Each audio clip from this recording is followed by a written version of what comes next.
Waziri wa Fedha Dr. Mwigulu Lameck Nchemba amezitaka taasisi za umma kuhakikisha kuwa wanagawa zabuni kwa makampuni wazawa, lengo likiwa ni kukuza uchumi wa ndani ya nchi. Hayo yameelezwa katika hotuba iliyosomwa na Waziri wa Wizara ya Maendeleo ya Jamii, Jinsia, Wanawake na Makundi Maalum, Dr. Dorothy Gwajima, wakati wa ufunguzi wa mkutano wa 9 wa ununuzi wa umma PPRA na wakutanisha washiriki zaidi ya 1000 mkoani Arusha.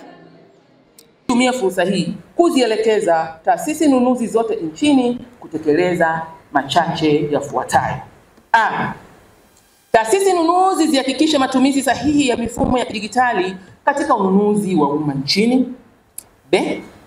Taasisi nunuzi zitenge asilimia ya ununuzi wao wa mwaka kwa ajili ya kampuni za wazawa na makundi maalum na kuhakikisha zabuni zilizotengwa kwa wazawa zinatolewa kwa wazawa kama zilivyokusudiwa.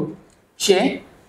Halmashauri. Gwajima amezitaka halmashauri zote nchini kutambua makundi maalum ili kuwezesha kutoa fursa za pamoja zinazotokana na serikali, ikiwa ni sambamba na kuwataka wataalamu wanaojihusisha na ununuzi kuzingatia weledi wa taaluma zao na maadili.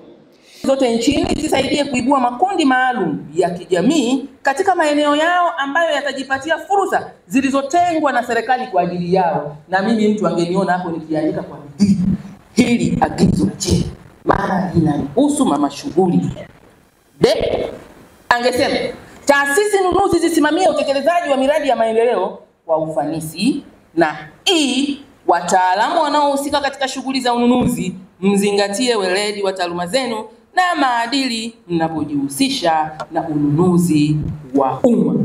Angeendelea. Na shughuli ilifika mahali pake. Naona DLOH akimwakilisha katibu mkuu amesema mwongozo umeshaandaa. Nashukuru sana.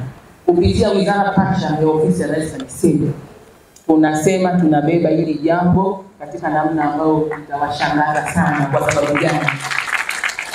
Tayari. Upande wao, ukurugenzi wa mamlaka ya ununuzi wa umma Dennis Simba pamoja na katibu mkuu ofisi ya Rais TAMISEMI Atupele Mwambene wameeleza namna mfumo wa NeST ulivyoanza, ambapo hadi sasa una moduli 6 ambazo ni usajili wa watumiaji wa mfumo e-registration, uchakataji wa zabuni kufanyika katika mfumo e-tendernet, usimamizi wa mikataba e-contract ambayo imekamilika na inatarajiwa kuanza kutumika rasmi Julai 2025.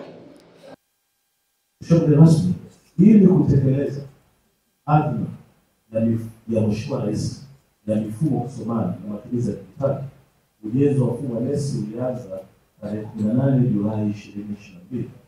Mfumo huu ulianza kutumika rasmi Julai 1, 2023, ambapo hadi sasa mfumo una moduli 6 ambazo ni kama ifuatavyo: usajili wa watumiaji wa mfumo, yaani watumiaji wote wanajisajili kupitia moduli ya usajili au kwa lugha ya kigeni e-registration. Uchakataji wa zabuni wote unafanyika kwa mfumo na kwa lugha ya kigeni ni e-tendernet. Zote za kushughulikia zabuni unafanyika na mfumo. Jengea uwezo. Ombi la pili kwa upande wa ofisi ya Rais TAMISEMI ni kwa viongozi wa taasisi, lakini makatibu tawala na wakurugenzi.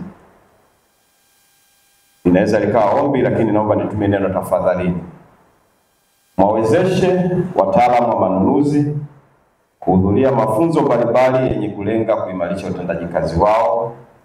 Mwaruhusu wahudhurie mafunzo mbalimbali yenye kuwajengea uwezo wa kuelewa ajenda za maendeleo ya nchi, ili wanapofanya maamuzi wafanye maamuzi kwa manufaa mapana ya taifa.